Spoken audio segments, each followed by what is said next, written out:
paz do Senhor Jesus seja aí sobre a sua vida, sobre a sua casa. Vamos começar esse dia orando, consagrando ao Senhor a nossa vida, o nosso dia. Vamos orar. Deus Todo-Poderoso, louvado seja o teu nome. Muito obrigada pelas tuas bênçãos, pela tua companhia, pelo teu cuidado. Muito obrigada porque o Senhor continua sendo Deus, o Senhor não saiu do trono, o Senhor continua poderoso, maravilhoso, cuidando de nós. Pai, cuidando de toda a terra. Louvado seja o teu nome. Nós te pedimos, perdoa os nossos pecados. Fala conosco, Espírito Santo, nós precisamos ouvir a tua voz. Dirige nosso dia, nos dá um dia de vitória, um dia, Pai, guardado por ti, um dia proveitoso, próspero, abençoado. Fala-nos, Pai, porque nós temos sede de ouvir o Senhor e desejamos, Senhor, a tua palavra. É assim que eu oro em nome de Jesus. Amém. Olha, eu gostaria de refletir com você sobre acreditar nos projetos que Deus tem sobre a sua vida. Você acredita que Deus tem projetos para você? Olha o que a palavra de Deus diz aqui, é um texto que eu já li essa semana, mas eu queria refletir um pouco, né, sobre essa questão de você acreditar nos projetos de Deus. Ó, Davi disse a Saul: ninguém deve ficar com o coração abatido por causa desse filisteu.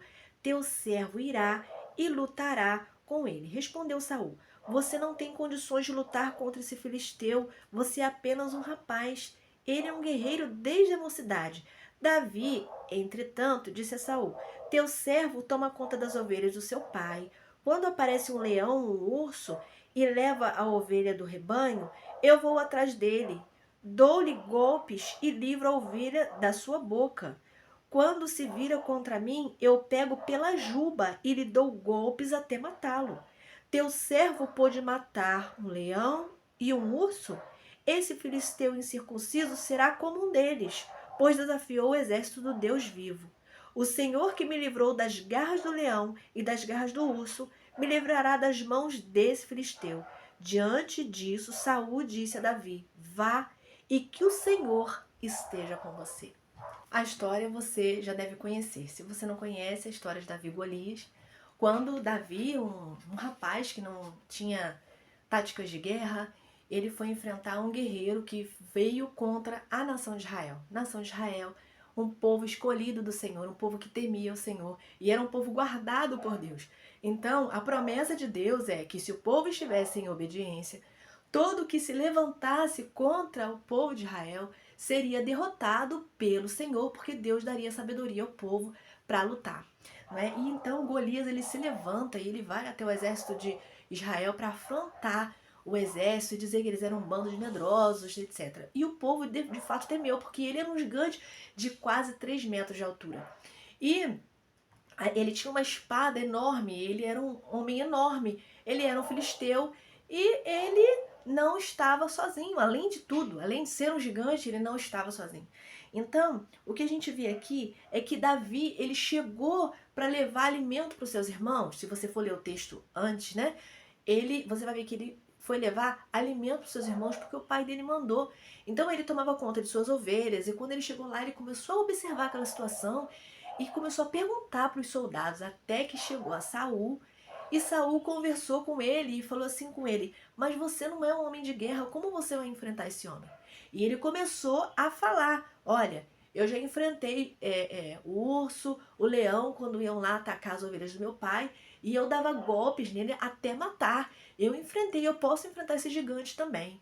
Olha, e ali Saul olhou para ele e abençoou ele. Então vá, ó, ele diz: vá e que o Senhor esteja com você. E de fato o Senhor estava com Davi. Davi lutou contra o gigante com uma pedra, ele desequilibrou o gigante tombou, depois ele cortou a cabeça do gigante com a própria espada do gigante. E ali ele venceu diante de todo o exército de Israel. Algumas pessoas que já estavam zombando dele, que eram os irmãos dele, dizendo que ele tinha um coração presunçoso, que ele era mau, que ele tinha ido fazer ali, tentando se aparecer. Mas Deus estava ali, derramando ali sobre a vida de Davi autoridade para enfrentar aquele gigante. E ele acreditou nisso. Ele acreditou. Davi era alguém que acreditava nos planos, nos projetos de Deus para a vida dele. Ele acreditava, ele tinha convicção. Por isso que ele foi lá e enfrentou o gigante. O que a gente pode então aprender, tirar aqui para a nossa vida, que nós precisamos acreditar nos projetos de Deus para a nossa vida, nos planos de Deus. Se Deus mandou você ir, vá, mas somente se Ele mandou. Ele foi enfrentar o gigante porque ele entendeu que ele teria condições de enfrentar aquele gigante, porque Deus já tinha protegido ele em outras situações. Então, Deus, mais tarde, né, Davi, ele vai ser promovido a rei, porque ele já tinha sido ungido. Então, ele passou por um processo de preparo diante do Senhor. Deus provou Davi e Deus o aprovou para que ele fosse rei. E por que que Saul perdeu o reinado? Porque Saul, ele não tinha convicção dos propósitos de Deus. Ele era rei de Israel, mas antes de ser rei, antes de ocupar ali o reinado, ele temeu muito. Deus permitiu que ele fosse rei, mas ele não acreditou que ele tinha sido escolhido para ser rei de Israel. Ele foi medroso, ele foi inseguro e em alguns momentos ele não seguiu o direcionamento de Deus para a vida dele. Ele se aproveitou que ele era rei e ele disse: eu quero uma resposta para agora. Se o profeta não está aqui, eu vou na vidente para a vidente consultar o espírito do profeta, ver se pode. Pois é, ele fez isso e ele fez algo que o Senhor reprova, que foi consultar a espíritos. E Deus reprova. Então, ele não aguardou em Deus.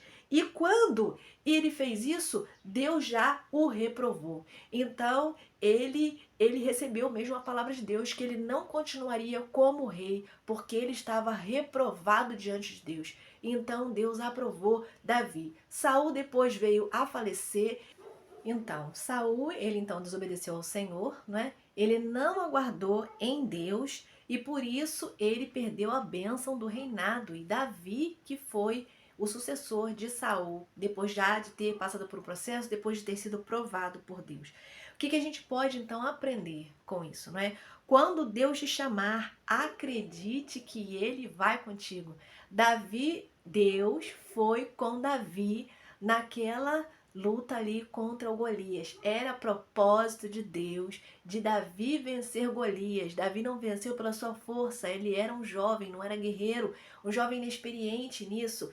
Mas ele venceu, foi pela força, pelo poder que Deus deu a ele, pela estratégia que Deus deu a ele. Você precisa ter convicção de que você é um vencedor. Acreditar quando Deus te chamar que você pode ir porque Ele vai contigo. Então, olha, confie no Senhor. Acredite nos projetos que Deus mesmo já traçou para a sua vida. Porque se Ele traçou projetos para você, se Ele tem um propósito na sua vida, você só tem que fazer, sabe o quê? Seguir nos caminhos do Senhor. Pedir para que o Senhor ele mostre a você qual é a vontade dele para a sua vida e alinhar a sua vontade à vontade dele, os seus projetos ao projeto dele, permitir que ele faça ajustes na sua vida para que você tenha vitórias nos desafios que vão se apresentar diante de você. Na nossa vida, muitas das vezes, se apresentam gigantes, situações que a gente julga assim que como eu vou vencer isso? Mas se você lembrar dos gigantes que você já venceu no passado, como Davi, que tinha vencido o urso, o leão, agora faltava o Golias para ele vencer. E de repente você vai se lembrar dos gigantes que você venceu no passado. Lembra? Pois é, você não venceu sozinho, você venceu foi com a ajuda do Senhor. E as lutas da vida você pode vencer, acreditando que Deus ele tem projetos para você, que é Ele que te capacita, que é Ele que te fortalece para um tempo de vitória, e toda a honra e toda a glória vai ser dada a Ele. Não se esqueça, o Senhor está contigo. Acredite nos planos e projetos do Senhor para a sua vida. Acredite que Ele chama os disponíveis e capacita e também honra. Amém? Fica você com essa palavra, mas não guarde só com você. Compartilha porque tem gente precisando. Fica aí na paz do Senhor Jesus.